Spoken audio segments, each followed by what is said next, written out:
আজকে আমি আপনাদের সাথে একটি বিষয় নিয়ে খুব সংক্ষেপে দুটি কথা বলতে চাই।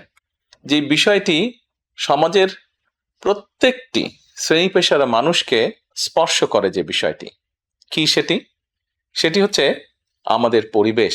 অর্থাৎ আমি, আপনি, আমরা সকলে যে পরিবেশটাতে থাকি সেই পরিবেশটি কেমন, আমার আশপাশটি কেমন।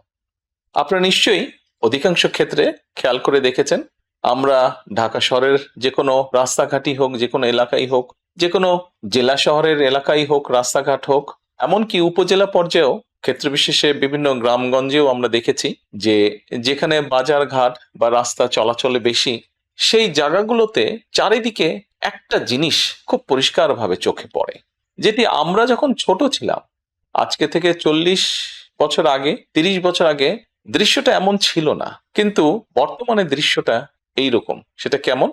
চারিদিকে আমার আপনার আমাদের ব্যবহার করা হাতের টিস্যু, অথবা আমার আপনার খাওয়া চিপসের প্যাকেট, অথবা বাসায় ব্যবহার করা রান্নার তেল, যে তার প্লাস্টিকের বোতলটি, অথবা আমি বা আপনি পানি পান করেছি প্লাস্টিকের বোতল থেকে সেই বোতলটি, এরকম আরো অনেক ধরনের আবর্জনা যত্র তত্র সব জায়গায় ছড়িয়ে আছে। কোনো জায়গায় একটু বেশি জমা হয়ে আছে, অথবা যত্র তত্র লোকালয়ে চারিদিকে ছড়িয়ে আছে। চিন্তা করে দেখুন তো, আপনার ঘরে, যে ঘরটিতে আপনি থাকেন, যে বাসাটিতে আপনি থাকেন, যদি চারিদিকে এমন টিস্যু ছড়িয়ে থাকতো, যদি চারিদিকে এমন আবর্জনা ছড়িয়ে থাকতো, আপনার কাছে কি ভালো লাগতো দেখতে? নিশ্চয়ই না, আমাদের কারো কথাই ভালো লাগতো না। কবি তো সুন্দরভাবে লিখেছেন, সবুজ শস্য শ্যামলা আমার এই ভুবন। তো আসুন না, আমরা কেন আমাদের পরিবেশটাকে সুন্দর করতে পারবো না? বাংলাদেশের অধিকাংশ মানুষই পায়ে হেঁটে চলে, অথবা রিকশায় যায়, অথবা বাসে চলাচল করে। এই মানুষগুলো যখন রাস্তা পার হয়, বিভিন্ন জায়গায় যখন আবর্জনা জমে থাকে, ময়লা থাকে, এই মানুষগুলোর কিন্তু অনেক কষ্ট হয়, বিভিন্ন জায়গায় অনেক দুর্গন্ধ হয় এই আবর্জনা জমে থাকে। তবে আমরা যদি সকলে মিলে একটু সচেতন হই, আমরা যদি নিজেরা সচেতন হই, যত্রতত্র যদি আমাদের ব্যবহারকৃত আবর্জনাগুলো যদি যত্রতত্র আমরা না ফেলে দিই, আমরা যদি একটি নির্দিষ্ট জায়গায় এই আবর্জনাকে জমা করি এবং নির্দিষ্ট উপায়ে যদি এটাকে পরে ধ্বংস করি, তাহলে যেমন আমাদের পরিবেশটি ভালো থাকবে, ঠিক একইভাবে আমরা আমাদের পরিবেশটাকে সুন্দরভাবে রাখতে পারবো। দেখুন, অনেক জায়গায় আমি দেখেছি, গত কয়েক মাসে যখন আমি দেশের বিভিন্ন জায়গায় গিয়েছি, হয়তো কোনো একটি পুকুরের পাশ দিয়ে যাচ্ছি, দেখেছি পুকুরের ভিতরে বিভিন্ন রকম ময়লা স্তূপ হয়ে পড়ে আছে, অথবা পুকুর পাড়ে বিভিন্ন ময়লা স্তূপ হয়ে পড়ে আছে।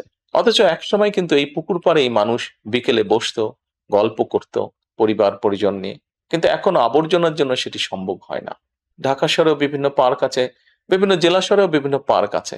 আমরা পার্কগুলোতে যাচ্ছি বিকেল বেলায় পরিবার পরিজনকে সাথে নিয়ে, কিন্তু গিয়ে যখন আমরা চিনেবাদাম খাচ্ছি, অথবা চিপস খাচ্ছি, অথবা বাচ্চারা লজেন্স খাচ্ছে, খেয়েই আমরা জিনিসটা সেখানে ফেলে দিচ্ছি।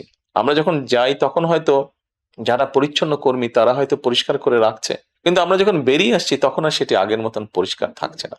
কিন্তু যদি যে পরিষ্কার থাকতো, আপনি যদি পরিষ্কার করে রেখে আসেন, আপনার পরবর্তীতে যে যাবে সেও সেই পরিচ্ছন্নতা, সুন্দর পরিবেশটি উপভোগ করতে পারবে। কাজে আসুন না, আমরা যদি আজকে থেকে প্রত্যেকে সচেতন হই, আমাদের হাতের আবর্জনা বা ব্যবহৃত আবর্জনা যদি নির্দিষ্ট জায়গায় সুন্দরভাবে আমরা গুছিয়ে ফেলি, তাহলে ধীরে ধীরে হয়তো আমরা আমাদের এই বাংলাদেশটাকে আবর্জনা মুক্ত করতে পারবো, সুন্দর একটি পরিবেশ গড়ে তুলতে পারবো। দেশটা তো আমাদের সকলের। আমরা সকলে মিলে যদি চেষ্টা করি, সকলে মিলে যদি একটু একটু করে করি, তাহলে আমরা বড় কিছু করতে সক্ষম হব। প্রিয় দেশবাসী, আপনাদের কাছে আজকে এই সহযোগিতাটা আমি চাইছি। আমরা সকলে মিলে আসুন, চেষ্টা করি আমাদের দেশটিকে পরিষ্কার সুন্দর রাখতে। আমরা সকলে মিলে চেষ্টা করি আমাদের পরিবেশটিকে সুন্দর পরিষ্কার রাখতে, যা নিশ্চিত করবে আমাদের আগামী দিনের বংশধরদের জন্য একটি সুস্থ দেশ, সুস্থ পরিবেশ। সকলকে আন্তরিক ধন্যবাদ। আসসালামু আলাইকুম।